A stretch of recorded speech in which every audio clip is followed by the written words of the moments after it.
Plus है तो यहाँ हो रहा है माइनस, और यहाँ प्लस होगा तो यहाँ माइनस होगा।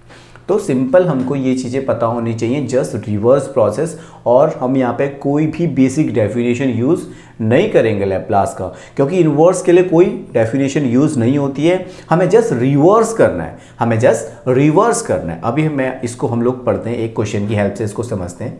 देखिए बहुत इंपॉर्टेंट क्वेश्चन है। क्वेश्चन है हमारे पास 2s² minus 6s plus 5 and divided by s³ minus 6s² plus 11s minus 6। हमें इसका लैप्लास इन्वर्स फाइंड करना है, हमें फाइंड करना है इसका लैप्लास इन्वर्स।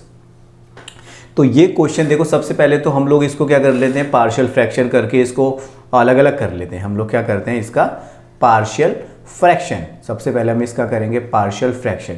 तो पार्शियल फ्रैक्शन की हेल्प से हम लोग पहले इसको सेपरेट कर देते हैं, उसके बाद हम लोग लैप्लास इन्वर्स की जो प्रॉपर्टी होती है, लीनियर प्रॉपर्टी, तो इंडिविजुअली हम लोग उसका कर देंगे। तो हम लोग किस तरीके से इसको अलग अलग कर सकते हैं, किस तरीके से हम देखते हैं। फर्स्ट तो देखो आप इसके फैक्टर बना दीजिए, जो डिनोमिनेटर में उसके फैक्टर बनाते हैं। जैसे आपके पास है s³ minus 6s² plus 11s minus 6 equal to 0। तो हम इसके फैक्टर बनाते हैं सबसे पहले। तो फैक्टर निकालने के लिए ये तो डिफरेंट मेथड है, मैं यहाँ पे इसको एक्सप्लेन करता हूँ किस तरीके से हम लोग इसके फैक्टर निकालते हैं। हम किसी भी क्यूबिक इक्वेशन को सॉल्व करने के लिए हिट एंड ट्रायल यूज़ कर सकते हैं।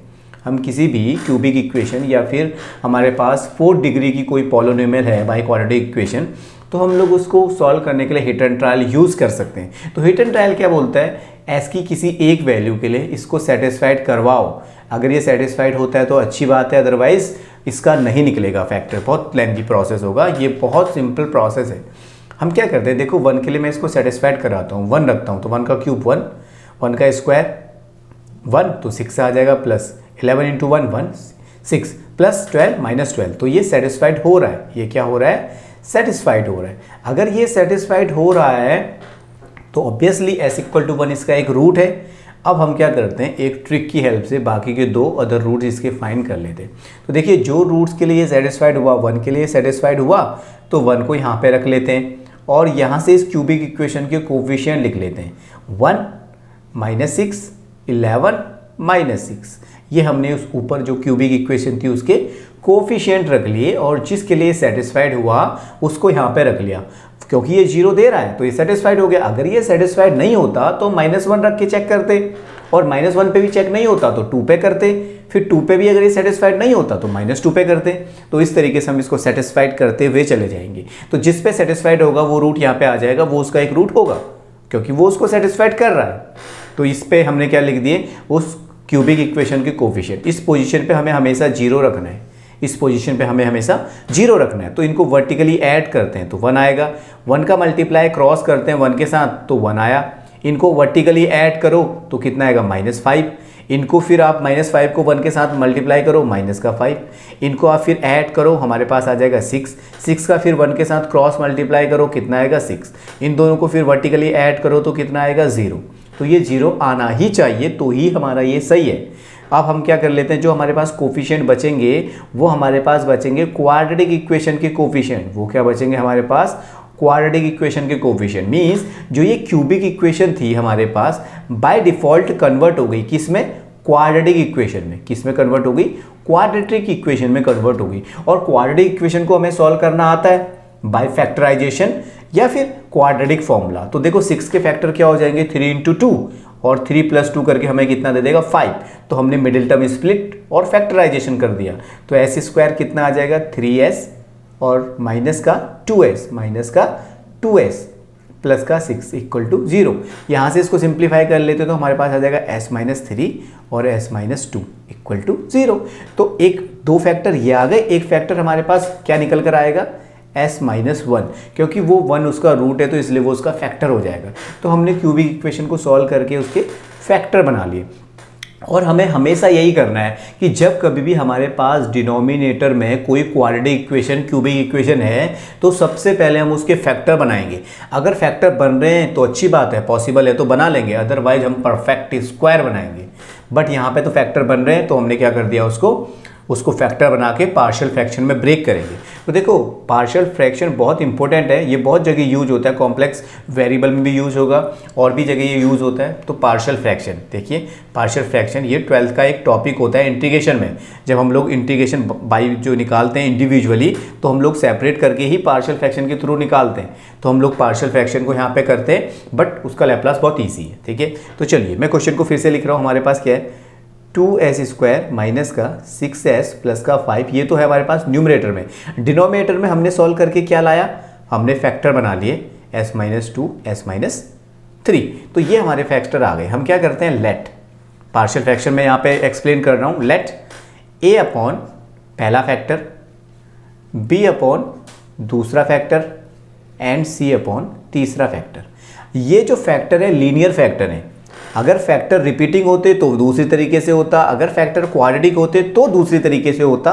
पार्शियल फ्रैक्शन 3 टाइप का पार्शियल फ्रैक्शन हम लोग पढ़ते हैं। अभी हम लोग फर्स्ट टाइप का यहाँ पे देख रहे हैं, लीनियर फैक्टर के लिए पार्शियल फ्रैक्शन कर रहे हैं। तो देखिए हमने क्या कर दिया, ये कर लिया। अब हम क्या करते हैं, बोथ साइड हम लोग ले लेते हैं एलसीएम।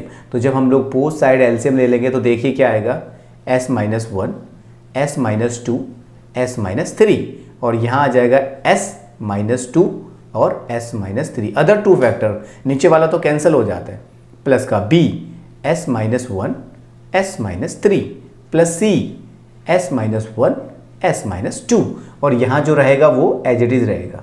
हमने तो सिर्फ राइट हैंड साइड में ही फैक्टर करे और एलसीएम ले लिया।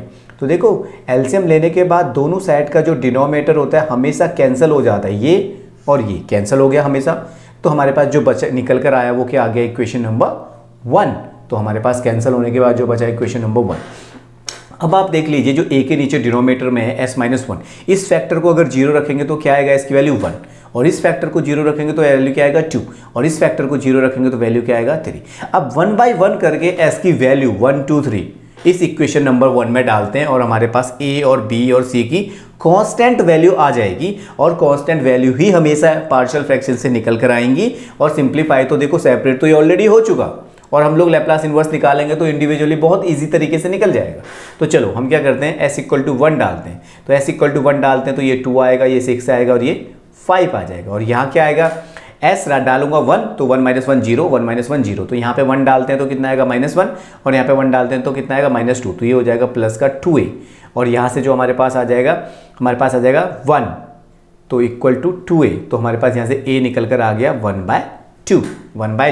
इसी तरीके से हम लोग अब रख लेते हैं क्या, s इक्वल टू 2 इस पूरे में, तो जब हम देखेंगे s इक्वल टू 2 रखेंगे तो हमारे पास आ जाएगा 4 × 2 8, 6 × 2 12 प्लस 5 इक्वल टू, ये 0 बनेगा और ये भी 0 बनेगा, यहाँ से निकल कर आएगा हमारे पास माइनस का, हमारे पास आ जाएगा जब हम 2 रखेंगे तो हमारे पास आ जाएगा 1 और माइनस का 1, तो माइनस का हमारे पास यहाँ से निकल कर आ जाएगा b, तो हमारे पास जो वैल्यू आ जाएगी 13 माइनस का हमारे पास जो आ जाएगा 12, 13 माइनस का 12, हमारे पास b की वैल्यू आ जाएगी माइनस का 1, b की वैल्यू हमारे पास निकल कर आ जाएगी माइनस का 1।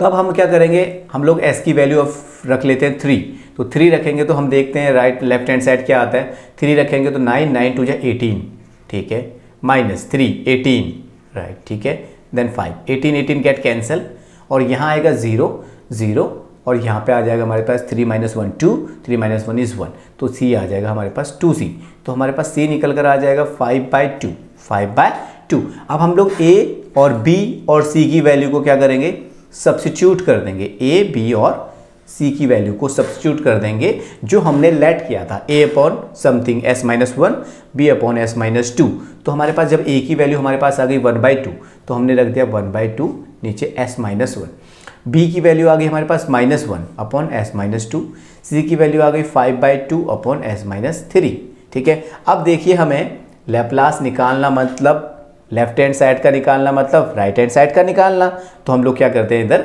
लैप्लास निकाल देते हैं इंडिविजुअली, हम लोग क्या कर लेते हैं, लैप्लास हर एक का निकाल लेते हैं इंडिविजुअली। तो 1/2 को बाहर रखते हैं, लैप्लास इन्वर्स अपॉन s-1, -1 बाहर रखते हैं, Laplace inverse upon 1 upon s-2, and 5/2 को बाहर रखते हैं, Laplace inverse upon s1 upon s-3।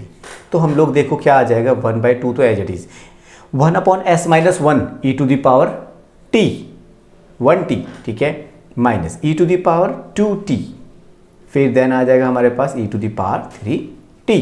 तो ये हमारे पास क्या निकल कर आ गया, लैप्लास इन्वर्स निकल कर आ गया। तो हमने क्या किया, हमने पार्शियल फ्रैक्शन किया, देन लैप्लास की लीनियर प्रॉपर्टी, मतलब हर एक टर्म का इंडिविजुअली लैप्लास इन्वर्स निकल कर आ गया, तो इसको बोलते हैं हम लोग लैप्लास इन्वर्स ट्रांसफॉर्मेशन। तो ये क्वेश्चन थोड़ा लेंदी इसलिए था क्योंकि सबसे पहले हमने क्यूबिक इक्वेशन को सॉल्व किया, उसके बाद पार्शियल फ्रैक्शन लगा के उसको सेपरेट किया, और तब जाके हमने उस पर लैप्लास इन्वर्स लगाया, तो हमने एक एक का इंडिविजुअली लैप्लास इन्वर्स निकल दिया, तो हमारे पास आंसर निकल कर आ गया। यही हमारे पास लैप्लास ट्रांसफॉर्मेशन होता है, इन्वर्स लैप्लास ट्रांसफॉर्मेशन।